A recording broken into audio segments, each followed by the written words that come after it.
Punya anak pengennya berapa sih sebenarnya? Doanya sih 6. Doanya 6. Tapi kalau dikasih 8 atau 10 juga.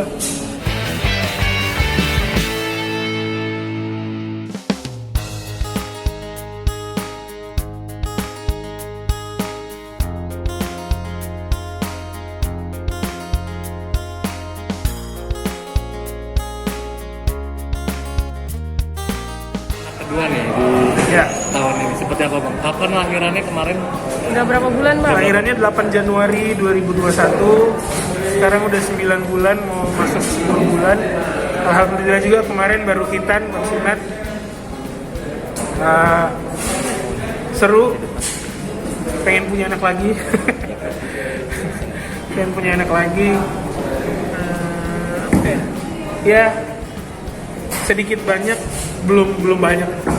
Sedikit gue mendapatkan pelajaran apa yang bokap gue lakukan dulu pada saat gue kecil, dan itu tuh yang tadi gue bilang kayak gue jadi sadar gitu. Oh, dulu waktu kecil gue salahnya di sini, salahnya sini. Jadi tahu, karena sekarang kan gue mengalami langsung nih jadi seorang bapak. Tapi seru banget. Tapi alasannya apa Mas Rizal menghitan anak di usia yang begitu dini? Gue itu sunat atau khitan itu kelas 4 sampai 5 SD. Dan ini pendapat gue pribadi ya. Kalau teman-teman ada yang mau ikuti ya monggo, kalau enggak juga nggak apa-apa gitu. Ini pendapat pribadi gue. Gue khitan itu kelas 4 atau 5 SD kalau nggak salah. Dan rasa sakitnya gue masih bisa bayangin sampai sekarang. Karena maksudnya kan 4-5 SD itu kan umur sudah berapa tahun ya? 9-10 tahun. Walaupun sebenarnya waktu itu keinginan gue pribadi untuk minta sunat karena teman-teman gue udah sunat semua.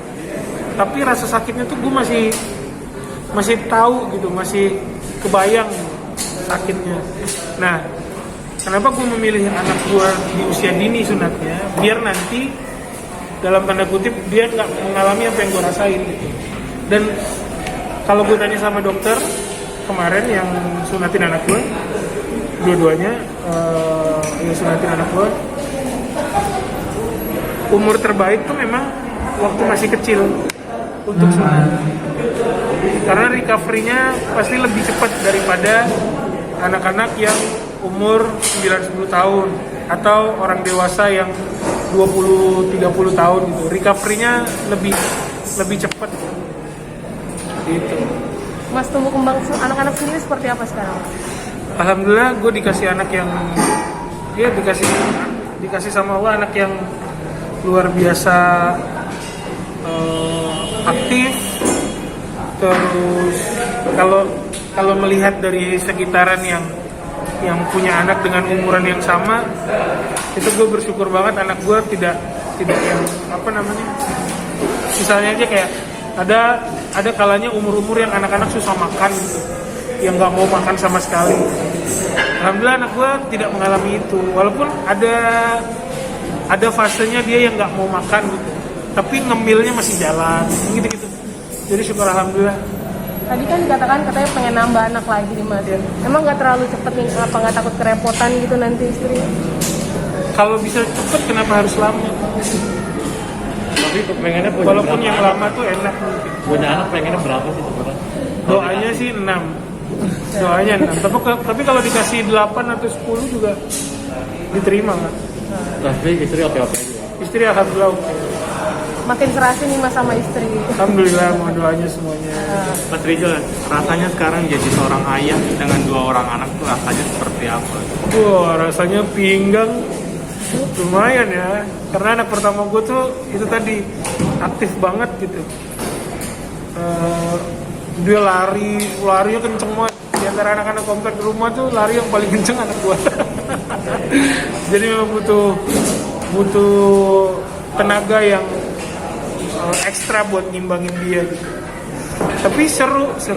Pada saat dia lagi aktif gitu tuh seru. Pandemi bawa hikmah besar ya, maksudnya tadi bisa belajar Nah itu bayi dan segala itu tadi tuh. Kalau gue tuh ya masih belajar sebenarnya. Dalam setiap kejadian, dalam setiap masalah, gue pengennya melihat dari sisi yang beda dari orang lain biasanya lihat. Kalau yang lain mungkin pas pandemi pusing, nanti ini gimana, nanti itu gimana, ininya gimana, apanya gimana. Nah, gue nggak mau fokus sama yang hal-hal yang bikin mood jelek. Karena kalau mood udah jelek, bawaannya uring-uringan, otomatis imun juga turun kan. Nah, gue nggak mau yang kayak gitu. Tapi kondisi worry-nya seperti apa sih mas? Membesarkan anak dalam kondisi negara yang sekarang dari sedang pandemi banget gitu. Worry-nya tuh lebih ke ini sebenarnya. Anak-anak tuh kan butuh main di luar, butuh ketemu teman-teman sebayanya. Nah, selama awal-awal pandemi tuh itu nggak didapat tuh sama anak gue tuh. Jadi agak kayak ketemu orang tuh agak asing atau gimana gitu. Alhamdulillah sekarang pelan-pelan lumayan membaik. Kalau ketemu orang tuh udah yang bisa tos, udah bisa apa, ngobrol gitu. Penting untuk anak sendiri, maksud pendidikan agama itu penting banget kan? Iya. Mas Rizal sendiri seperti apa? Dari kecil gitu mas? Iya.